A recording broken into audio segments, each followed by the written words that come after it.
opinion is this Monday, and there are a couple of big names that have turned it down. Bret Hart has turned it down. But really, what are you going to get with Bret Hart? I mean, you're not really going to get much of anything. Jim Ross turned it down, and Tony Khan actually gave him the permission to go, and Jim Ross turned it down. I want to say this about Jim Ross, and I can't say this. I can't say this with enough respect. It's over. It's just over. It's been over. I was watching him. I think it was, what was their latest pay-per-view? Fyter Fest. I was watching the highlights on YouTube. He sounded like he was mailing it in. And he sounded like this for a while. That's why when AEW signed him, I was like, okay. If you would have signed him 5 years ago, that would have been something different. He has not been, the quality of Jim Ross's broadcasting has not been good his last couple of months in New Japan. And it really hasn't carried over to AEW. He's had a couple of good moments where he sounded, or at least tried to sound like old JR. But again, I really can't kill him that much. The guy's up there in age, and he's had about 3 strokes throughout his life. I mean, you really can't kill the man, but it's tough to listen to him the way he's doing it. He's really got to step aside. It's not good. JR is not coming. It was Bret Hart, JR. I feel like they were. Bubba Ray wasn't coming. Who cares anyway? And there was somebody else not coming. I can't think of who else was coming. I know JR, Bubba Ray, and Bret Hart turned it down. But it's interesting what they're doing on Raw. Interesting what they're doing on SmackDown.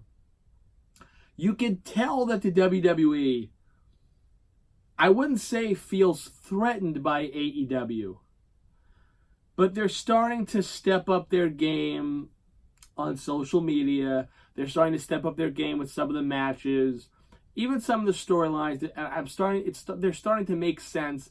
And then the move with making Paul Heyman in charge behind the scenes of Raw and Eric Bischoff in charge behind the scenes on SmackDown, I think that was 100%. Okay, now the WWE means business.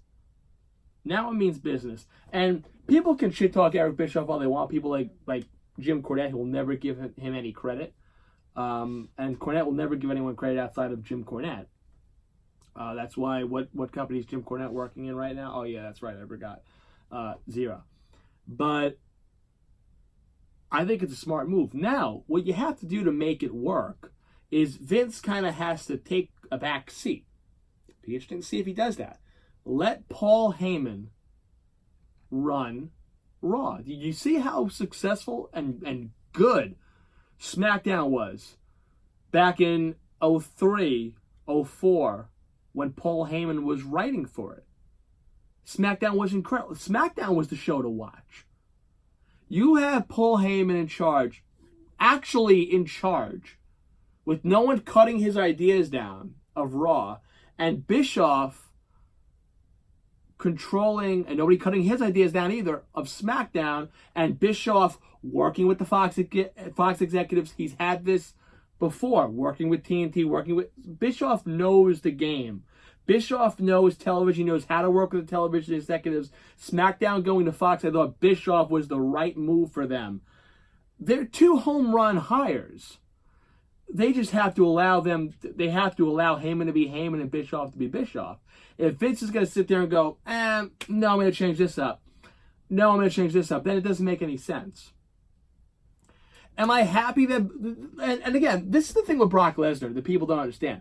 Brock Lesnar is a box office draw. You may not like it, but the attendance for the Raw after Brock Lesnar won Money in the Bank was up 22% from the previous Raw. And that spike went up that day after Brock had won. What does that tell you? Brock is a box office attraction. People, for some reason, don't understand what a box office attraction is.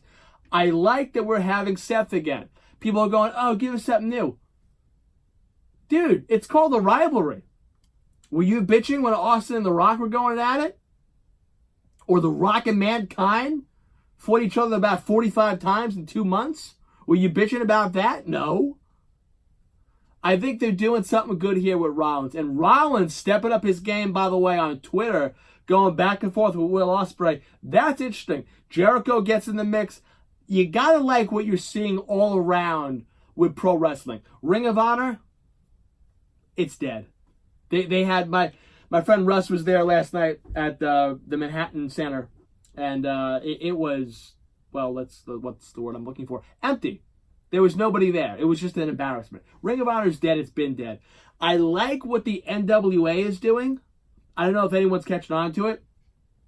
The 10 pounds of gold that they put up on YouTube, and I'm following what the NWA is doing. NWA is doing some good stuff. And I tell you right now, Impact Wrestling, what they're doing with Sami Callihan and Tessa Blanchard, that stuff is stuff of genius.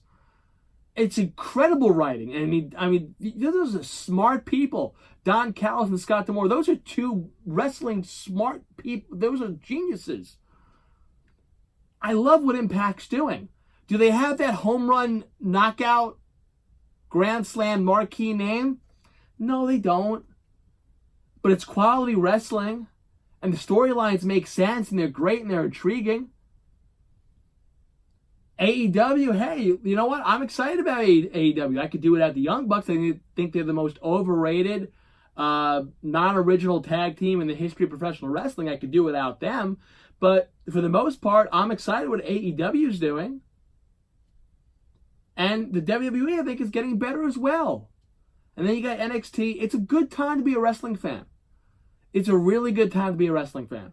There's a lot of good things happening in the wrestling business. A couple years ago, yeah, it was stale. WWE was stale. Impact, really, we thought that they were on their last legs. I mean, Ring of Honor, I guess, was doing some stuff back then. NWA, you didn't even know that the thing still existed. So right now, you're seeing a lot. You're seeing kind of like a rebirth of pro wrestling, and there's a lot of good stuff going on. So if you're a pro wrestling fan, cheers, because it's really a good time to be a fan.